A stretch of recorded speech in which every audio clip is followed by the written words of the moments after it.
Hyvä huulillani tunnen nytkin vielä, suukoni on kannut lähteissäin. Ja mun aatokseni jälleen liikkuu siellä, missä kuljet vaan ystäväin. Ja sun sinisissä silmissäsi ruomaa, kaksi kyyneltä taas kirkastaa. Mut älä sure tyttö kultaan, sillä kyllä täältä palataan. Tunturitietä illoin, yksinäin kuljeksin. Armastain muistan silloin, muistan ja uneksin.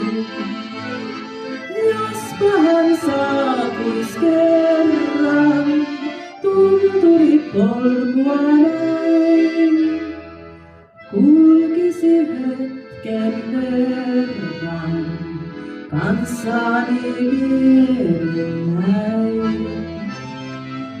Kauko Käykö kasvoi siis Helsingissä juurilleen vieraassa ympäristössä. Nehän olivat Karjalassa sekä osin Inkerinmaalla. Kaukon lapsuudesta ei tiedetä paljon. Harrastiko hän lapsena urheilua, musiikkia, lukemista vai kenties kädentaitoja on ylös kirjaamatta. Hän suoriutui hyvin kansakoulusta ja suoritti myös keskikoulun. Jo aamulla varhain mä rantaan astelen ja menen aalloille katseeni luo. Siellä ahvenet oottaa jo vierellä karjen, kun kalavehkeeni venheeseen luo. Jos lämmin on sää tai kylmä hätistää, niin yhtään ei väliä sen.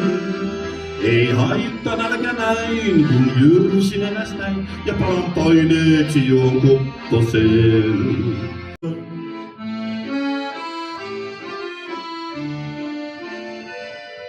Niin, Lemmenjoella paistoi kuu, sellaista useinkin tapahtuu.